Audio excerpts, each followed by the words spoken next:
Гэр бүлийн хүчирхийллийг дотор нь бие махбодын хүчирхийлэл, сэтгэл санааны хүчирхийлэл, бэлгийн хүчирхийлэл гэх зэрэгээр дөрөв ангилдаг.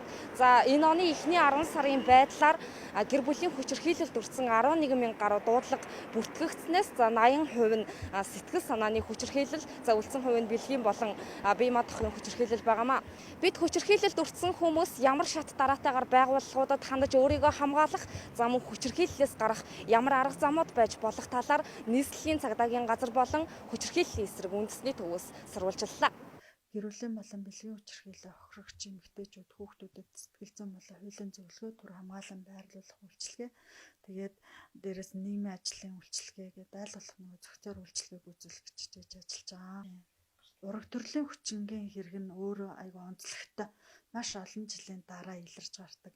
Нуугдмал хэлбэртэй маш удаан явагддаг хүчирхийлүүлдэгчийн зүгээс хэрвээ чи энийг ингээ хэлэх юм бол би ээжийг чинь ингэн тэгин дүүнер чинь надгүй болвол амьдрал хэцүү шүү ч гэдэг юм ингээд ямар нэгэн байдлаар ийм ойлголт өгсөн байдаг учраас нөгөө хүүхэд нь айгаад хэлэхгүй ч юм нуух тэгээ магадгүй явсаар байгаа зарим нь бүр насан туршийн өнөдр ингээд нөгөө сэтгэлээ шалтгаалж байгаа эргээд ирж үйлчлэг авах юм бас гардаг.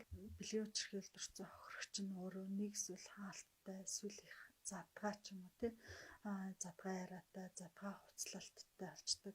Үзээгүй юм бүр ингээд айл эрт нөгөө наснаас эрт үзсэн бүгдийг ингээд ярьж идэг. Гэтэл зарим нь бол бүр огт хаалттай болсон маш олон хугацааг давхарлаад өмсдөг. Өөрийгөө хамгаалж байгаа мэттэй мэдрэмж авдаг. Тийм айдастай төвшөртэй болсон. Яриа нь өөрөө бас хаалттай аав ээжтэйгээ ярьдгүй ч юм уу асуудлыг нууж идэг.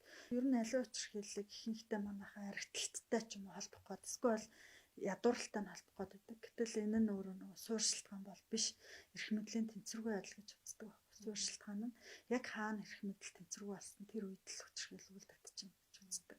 Багаасаа эхлээд эрэгтэй хүмүүсийг манайхан дуугаа битээ шилжганаатай олон юм битээ яриатай гэж өсгдөг учраас тэгэхээр нөгөө нэг хүн маань хаалттай болж өсдөг. Энэ хүн намайг нэг ингэж хэлжээл нэг цогчоол тэгэл дахиад болцдог ч гэх юм уу. Тэгээд тахлаар нөгөө эргэлзээл тэнгэлзээл энэ хүн өөрчлөгдөж байх, засарч байх, дахиад ихгүй байх гэж бодоод найдаад явааддаг.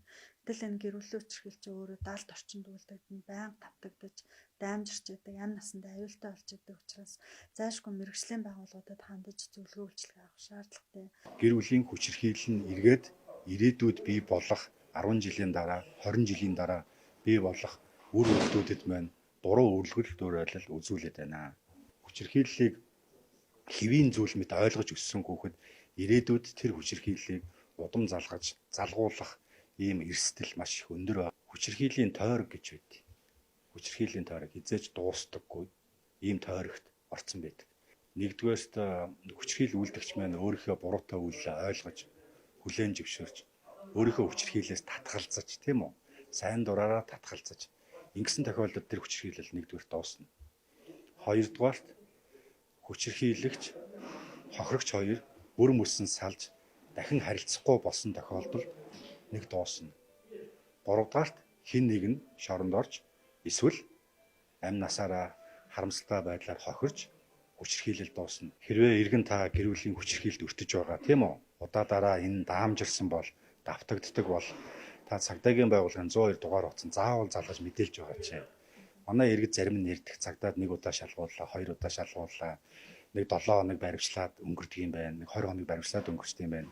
Эргээд манай амьдрал хэвэндээ ордог юм байна. Гэтэл одоо нийслэлийн 9 дүүрэг дээр гэр бүл хүүхэд залуучуудын хөгжлийн хилтэс гэж яг энэ чиглэлийг хариуцсан. Хогч хамгааллын ажлын арга хэмжээг хариуцсан. Хүүхэд хамгааллын ажил арга хэмжээг хариуцсан. За нөгөө хорон дээр түрүүний дурддаг хорооны хамтарсан баг гэж байгаа.